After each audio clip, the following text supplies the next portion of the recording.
बिस्मिल्लाहिर्रहमानिर्रहीम। अस्सलाम वालेकुम डियर स्टूडेंट्स। हम ग्लोबल वार्मिंग पढ़ रहे थे, लेकिन इससे पहले वाला टॉपिक था green house effect. Green house effect की वजह से ग्लोबल वार्मिंग होती है। ग्लोबल वार्मिंग की वजह से क्या क्या होता है, ये चंद पॉइंट्स हैं, उनको डिस्कस करते हैं। बाकी हम डिस्कस कर चुके हैं। इसमें आज जिसकी बारी है, मेल्टिंग ऑफ पोलर आइस। ये थोड़ा ज्योग्राफी है, आप यूँ समझ लें हमारी दुनिया में ये जो दो पार्ट्स हैं इनको पोल्स कहा जाता है। ये साउथ पोल है, ये नॉर्थ पोल है, और ये दोनों पार्ट्स बहुत ठंडे होने की वजह से दुनिया के आइस के सबसे बड़े ज़ख़ीरे हैं, आइस प्लस स्नो। और इन बर्फ़ के ज़ख़ायर में मखसूस तरह के जानदार सर्वाइव करते हैं, जैसे पेंगुइन और पोलर बियर। ये परमानेंट इन्हीं जगहों पर रहते हैं। तो अब क्या होगा, जब ग्लोबल वार्मिंग होगी तो ये पोलर आइस मेल्ट होना शुरू हो जाएगी, पिघलने लगेगी। पिघलने के कई इम्पैक्ट्स हैं। पहला इम्पैक्ट ये होगा कि सी लेवल या ओशन वाटर लेवल बढ़ जाएगा, पानी की सतह बुलंद हो जाएगी। दूसरा, जो पानी इधर का है वो ठंडा पानी कहलाता है, वो भी गर्म होना शुरू हो जाएगा। तो याद रखना, पानी के भी अक़साम हैं। ये जो इक्वेटर है, यहाँ के समंदरों को वार्म ओशंस कहा जाता है। पोल के करीब जो है उसको कोल्ड ओशंस कहा जाता है। जो लाइफ यहाँ एग्जिस्ट कर सकती है वो उधर कोल्ड में नहीं कर सकती। जो कोल्ड में एग्जिस्ट करती है, गर्म में नहीं।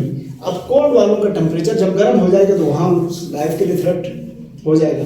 सी लेवल बढ़ा, यहाँ के पोलर पानी का टेम्परेचर बढ़ा, साथ में यहाँ पर एक और काम होगा कि लॉस ऑफ हैबिटेट।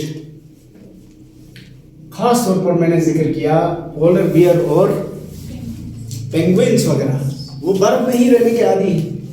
तो अगर बर्फ नहीं रही तो उनका हैबिटेट खत्म होगा, तो वो इधर ड्राई लैंड या ओपन वाटर में तो रह नहीं सकते, कहाँ जाएंगे। इसलिए बहुत बड़ा नुकसान इसको भी समझा जाता है।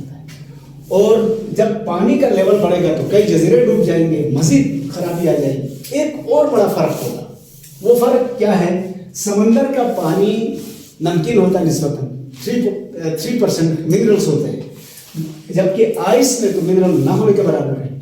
जब वो फ्रेश वाटर मेल्ट होकर इस सी वाटर में शामिल होगा तो सी वाटर डाइल्यूट नहीं होगा।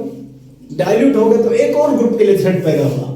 जो मेरीन लाइफ में रहने के आदी थे वो फ्रेश वाटर में तो नहीं रह सकते। इसलिए इंसान को बज़ाहिर ये तबाही नज़र ना आए, लेकिन ecosystems of polar areas destroy हो, हैबिटेट लॉस हो गया, सी लेवल बढ़ गया, पानी की सैलिनिटी में कमी आई, डाइल्यूट हो गया वो, और टेम्परेचर भी चेंज हो गया। तो वहाँ रहने वाले, बर्फ़ के ऊपर रहने वाले भी मुतासिर हुए, जो पानी के अंदर रहते थे वो भी मुतासिर। ये एक बड़ा इशू है ग्लोबल वार्मिंग का। दूसरा है ओशन एसिडिटी। ओशन एसिडिटी कैसे बढ़ती है, किसी जगह आप पढ़ेंगे, जो हमारा प्लेनेट अर्थ है उसमें हमने कहा है 70% वाटर है। वाटर के अंदर, और इस 70% वाटर की कई खूबियों के साथ एक चीज़ ये भी है कि 25% of carbon dioxide of earth is absorbed by this water. Carbon dioxide 22 million ton रोजाना पैदा हो रही है ह्यूमन एक्टिविटी की वजह से, और उसका 25% ये समंदर का पानी एब्जॉर्ब करता है कार्बन डाइऑक्साइड। कार्बन डाइऑक्साइड के एब्जॉर्ब होने की वजह से इस पानी की पीएच लेवल ड्रॉप हो जाती है, पीएच वैल्यू कम हो जाती है, यानी एसिडिटी बढ़ जाती है। कैसे? कार्बन डाइऑक्साइड को इस पानी ने जो एब्जॉर्ब किया है वो रिएक्शन, पहले डिसॉल्व होगा फिर रिएक्ट करेगा पानी के साथ। CO2 प्लस H2O क्या बन जाएगा? H2CO3 कार्बोनिक एसिड कहते हैं।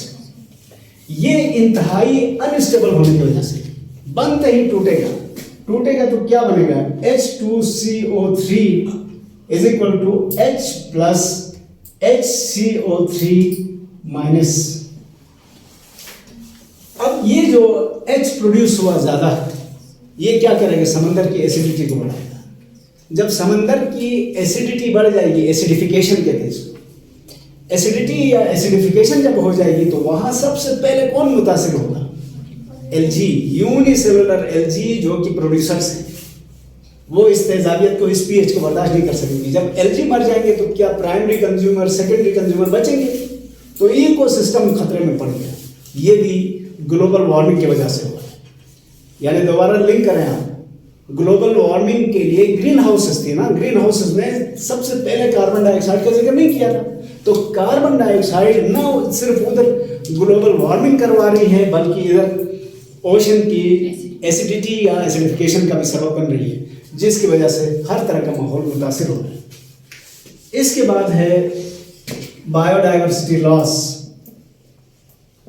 बायोडाइवर्सिटी का भी नुकसान होगा, ग्लोबल वार्मिंग हो जाएगी तो बहुत सारे जानवर जो गर्म माहौल में पहले रहने के आदी थे वो मज़ीद गर्म हो गए तो उधर से माइग्रेट करेंगे या मर जाएंगे। यानी यूँ समझो, नीचे जो समंदर सी लेवल के जो सिटीज़ या प्लेन्स थे वहाँ की लाइफ पहाड़ों की तरफ मूव करेगी। या माइग्रेशन या मौत, दो ऑप्शन थे, कुछ मर जाएंगे कुछ माइग्रेट करके आएंगे, तो वो लाइफ लॉस हो गया।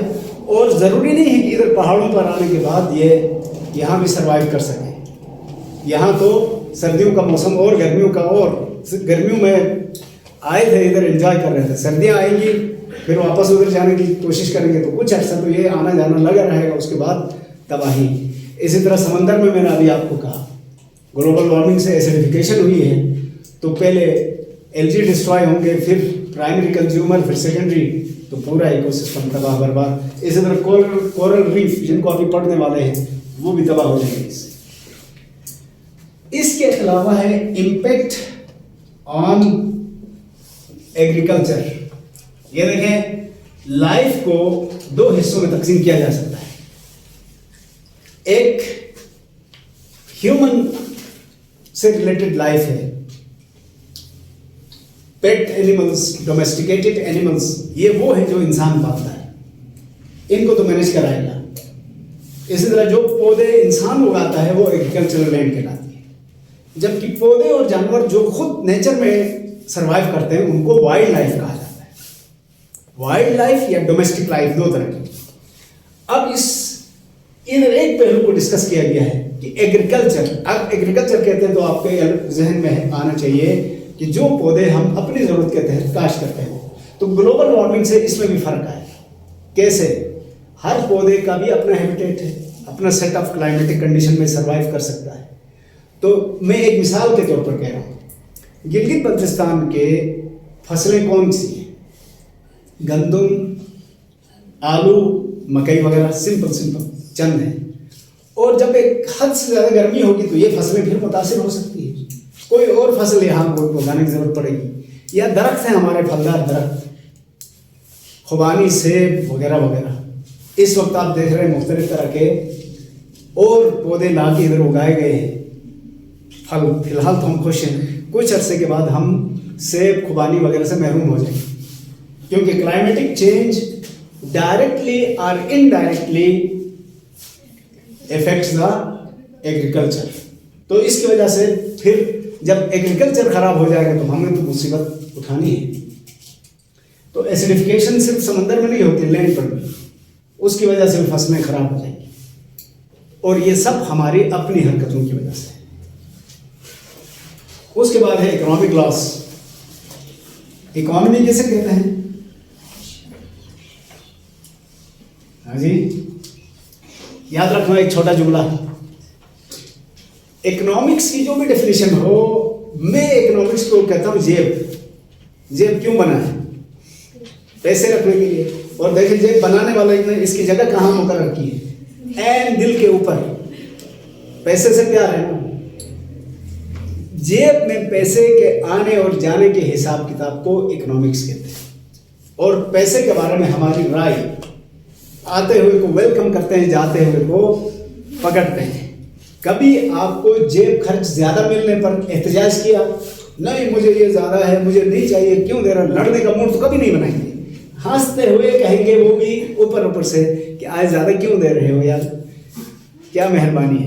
लेकिन जा रहा हो किसी दिन कम मिले तो बच्चे एहतजाज करते हैं, दुकानदार के साथ कितनी बहस करते हैं, देना होता है ना उधर।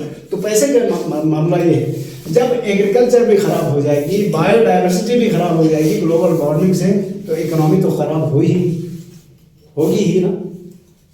तो जो फसलें बेच के, यानी आलू बेच के जो गुजारा कर रहा था अपना, अब एग्रीकल्चर में आलू ख़राब हो गया उसकी फसल ड्यू टू क्लाइमेटिक कंडीशंस, तो उसकी इकोनॉमी तो गई। कॉटन की फसल है, गंदम की फसल है, चावल की फसल है, जिनका लेन देन ही इसी से चलता है। जब ये फसलें मुतासिर होंगी तो ओवरऑल मुल्क की इकोनॉमी, वर्ल्ड की इकोनॉमी खराब हो जाए, और हो रही है। इसके बाद है, अब ये तो मसाइल है ना, तो हल भी तो कोई होगा, सॉल्यूशंस। और बड़ा दुख होता है कि हमारे नसाब या करिकुलम बनाने वाले बैलेंस नहीं रखा इधर उन्होंने, हमें सिर्फ नेगेटिव पहलू दिखाया कि इकोनॉमिक लॉस होगा तो बायोडाइवर्सिटी लॉस। इसका हल क्या है उसको भी इतनी तफसील से डिस्कस करना चाहिए। 2-4 लाइनों में हल आपने पेश कर दिया जो इस तरह से मौसर नहीं होगा। सबसे पहले जो फॉसिल फ्यूल्स हैं जिनसे कार्बन डाइऑक्साइड और मीथेन और सल्फर डाइऑक्साइड वगैरह प्रोड्यूस हो रही थी, उन सबको रोकना पड़ेगा। फॉसिल फ्यूल का इस्तेमाल कम से कम करें। तो क्या करें, गाड़ियां बंद करें, गाड़ियों को इलेक्ट्रिसिटी पर मुंतकिल करें, सोलर पर मुंतकिल करें। आपके पास जो ऑप्शंस हैं वो यूटिलाइज करें। पुराने रिवायती तरीकों से काम नहीं चलेगा। तो फॉसिल फ्यूल की जब कंजम्पशन हम कम करेंगे तो किसी हद तक कार्बन डाइऑक्साइड की जो एमिशन थी उस पर काबू पा के ग्लोबल वार्मिंग से बचा सकते हैं। लेकिन ये किताबी हद तक तो ठीक है, प्रैक्टिकली ये फिलहाल मुमकिन नहीं है, क्योंकि जितनी गाड़ियाँ, जितनी मशीनें चल रही हैं इस वक्त दुनिया में, 95% से ज़्यादा ये फॉसिल फ्यूल ही यूज़ करते हैं। उन मशीनों को आप लॉक नहीं कर सकते, ये ख़राब हो जाएंगी, रिपेयरेबल नहीं रहेंगी, फिर इनसे जान छूटेगी। तो नई जो मशीनें आएंगी उसमें इनका इस्तेमाल तर्क करना पड़ेगा। मसलन अभी इस कद्दू में हाइब्रिड कारें आने लगी, बैटरी पर भी चलती है, पेट्रोल पर भी। तो एक वक्त आएगा सारी गाड़ियां इलेक्ट्रिसिटी पर चलेंगी, बैटरी पर, फिर पोल्यूशन नहीं होगा। तो आप बड़ी इसमें तो बड़े बड़े जो हेवी जहाज वगैरह, समुद्री जहाज और फैक्ट्रियां चलती हैं, उधर भी आपको ये करना होगा। दूसरा, स्टॉप डिफॉरेस्टेशन। डिफॉरेस्टेशन को रोके, ये नारा तो ठीक है, आसान है, लेकिन प्रैक्टिकली इसकी वजूहात हमने देखी। किसी जगह से जंगल हट रहा है तो वजह क्या है? कभी आपने एग्रीकल्चरल लैंड के लिए आपने नेचुरल हैबिटेट को डिस्ट्रॉय किया है, कभी कोई रोड बनाने के लिए इसको डिस्ट्रॉय किया है, कभी बिल्डिंगें बनाने के लिए। तो क्या इनको रोक सकते हैं? नहीं रोक सकते, लेकिन हल तो निकाल सकते हैं ना। एक हल क्या है डिफॉरेस्टेशन से रोकने का, कि आप क्या करें, जमीन पर फैला के घर बनाने के बजाय हाई राइजिंग बिल्डिंग्स बनाएं। मसलन मैंने जब तक होश संभाला है, सारे स्कूल और घर इस तरह से एल टाइप के या सी टाइप के होते थे, लाइन में कमरे बने हुए हैं, घर के कमरे, बड़ा सम्मान है, क्योंकि घर कम थे ना। अभी पहली मंजिल, दूसरी मंजिल, तीसरी मंजिल, 100 मंजिलों तक पहुंच गए लोग। तो वर्टिकल कंस्ट्रक्शन करेंगे तो जमीन आपकी बचेगी, यानी जमीन को इस्तेमाल करने वाला एक जरिया कम हो जाएगा, तो कुछ तो बचेगी ना। और डिफॉरेस्टेशन को और जितना मुमकिन हो रोकें, अल्टरनेट सोर्स ऑफ एनर्जी दें। चलो घर तो मैंने ऊपर बना लिया, सर्दियों से निपटने के लिए मैं क्या करूं? तो अभी आपके इस कद्दू में आ गए हैं सोलर गीजर्स, आ गए हैं सोलर पैनल्स, आ गए हैं, जो शुरू में महंगे लग रहे हैं। महंगे से भी ज़्यादा देरपा है या नहीं है ये अभी तक कोई खास पता नहीं है, लेकिन जब लोगों को पता चल जाएगा, इनके रेंज में आएगा, अपनी छतों पर सोलर सिस्टम लगाएंगे तो आपको बुखारी लगाने की जरूरत नहीं पड़ेगी, सेंट्रल हीटिंग का निज़ाम आएगा, सारी बिल्डिंग आपकी गर्म है बगैर किसी धुएं में रोते हुए। कौन पसंद करेगा? फिर सफाई सुथराई का अलग इंतजाम हो जाएगा। तो ये alternate resources with in easy reach of people होना चाहिए।